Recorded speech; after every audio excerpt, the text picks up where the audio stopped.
Tapi semuanya itu memang ada hikmahnya sih, saya juga nggak ngerti ya. Memang bagaimana cara Allah itu membentuk orang itu memang seperti itu. Jangan lupa klik subscribe dan klik tombol loncengnya. Like, comment, and share. Seperti itu kan, tahun 2005 itu kan saya kerja sebagai cleaning service.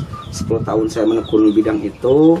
Akhirnya saya resign untuk menentukan menjadi pengusaha, memutuskan untuk menjadi seorang barista.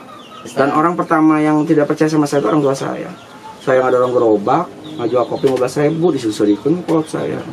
Jadi karena saya senang dengan membacanya, ini kopi akan bagus nih ke depannya. Saya tuh punya begitu, ini kopi akan bagus ke depannya. Kenapa? Ketika edukasi ini terjadi, bisnis bukan berbicara masalah produk atau untung dan rugi. Justru bisnis itu berbicara tentang siapa kita sebenarnya. Jadi di sini itu ada 4 konten kan sebenarnya. Kalau berbicara tentang entrepreneur, saya berbicara tentang kopi. Jadi ini tuh tempat latihan orang jadi belajar kan. Terus kalau ngomongin tentang ketahanan pangan, di sini ada Firdaus Farm dengan konsep permakultur. Di sini betapa ekosistem terbangun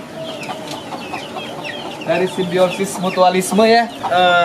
Saya tuh mikir bagaimana keluarga saya bisa makan ayam itu every time, every day, everywhere. Jadi dengan cara saya berternak, yang dulunya awal ayam itu kita punya 3, sekarang udah mulai puluhan kan. Jadi kalau kita mau makan ayam kita potong aja. Nah kita ayamnya itu ayam organik. Kita sebutin namanya kan revolusi meja makan kan. Revolusi meja makan. Jadi revolusi meja makan itu berawal dari keluarga saya baik dan tidaknya itu bagaimana di meja makan itu makanannya sehat. Jadi isu-isu tentang perkebunan, kita ada Firdaus Farm. Nah kalau ngomongin tentang literasi kita punya Sang Baca. Nah kalau ngomongin tentang lingkungan kita punya Zero Waste. Ada 4 konten. Konsep kita itu pengolahan sampah yang ramah lingkungan ya, merujuk ke Undang-Undang 2008 Pasal 18 bahwa pengolahan sampah itu harus berwawasan lingkungan hidup. Jadi kalau mau dibakar itu sebenarnya nggak boleh gitu.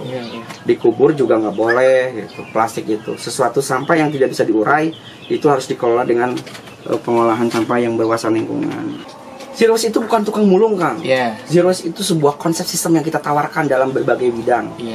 Baik itu instansi, baik itu perusahaan atau government. Jadi ternyata situs Gunung Padang versi Mang Yadi, gedung MPR DPR kan. Pada zamannya, di mana peradaban dan teknologi tercanggih itu di situ. Konsep peradaban mereka terdahulu itu dengan menggunakan biodinamik agrikultur. Orang ke Gunung Padang, mau ngomongin apa? Gunung Padang akan memberikan dan menunjukkannya. Ngomong dari sisi seni, dia akan menunjukkan dari sisi-sisi seninya. Seorang arsitek datang ke situ, Gunung Padang akan menunjukkan kemegahan bangunan. Orang datang ke situ dengan latar belakang seorang antropologi, Gunung Padang akan berbicara tentang antropologi. Orang datang ke sana dari segi konservasi, Gunung Padang akan membicarakan tentang konservasi. Saya mau mengajak situs-situs pariwisata yang ada di Kabupaten Cianjur mau berkolaborasi dengan Zero Waste, Kang. Bagaimana tempat pariwisata yang indah-indah di Cianjur itu, mereka mau mengolah sampahnya dengan konsep terintegrasi itu. Itu bagaimana nih sampah di tempat pariwisata itu dikelola dengan baik gitu di tempat pariwisata. Saya melihat Cianjur itu ketika orang lain melihat ini adalah hanya sebatas adalah Cianjur gitu. Buat saya itu ketika saya melihat Cianjur seperti Kang Dadang melihat gua ketika di Gunung Geser. Nah, apa sih medianya yang membuat Cianjur di mata saya itu seperti halnya gua yang berisikan harta karun? Ilmu, kan. Jadi ilmu itu yang membuat saya melihat Cianjur itu edan. Cianjur tuh apa ya, banyak menguak misteri yang belum terungkap itu.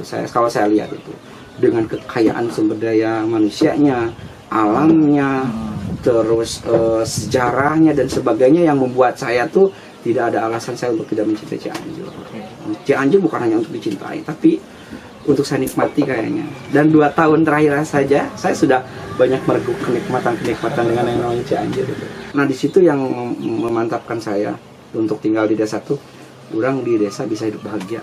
Sementara ini yang saya dapat dari sini, kalau untuk pupuk kompos saya belum begitu paham, tapi untuk sampah organik yang memang sampah non organik yang memang kayak plastik kayak gitu, itu saya udah mulai kepikiran buat saya aplikasikan di rumah dulu. Kalau saya sih ngajak anak muda khususnya di Kabupaten Cianjur, kalau cari pacar nih, cari pacarnya itu yang perhatian dengan lingkungan tentang sampah.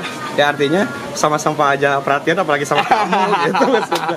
Tapi di situ menjadi sebuah filosofi yang bahwa ya memang sudah saatnya bahwa anak muda itu menjadi agent of change. Ya salah satunya mereka udah mulai peduli dengan lingkungan. Kalau mereka nggak peduli dengan lingkungan, ya nggak keren lah.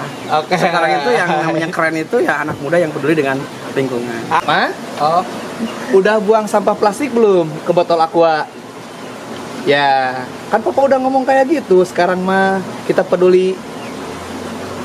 Kenapa papa peduli plastik? Sama plastik aja papa peduli, masa sama mama enggak?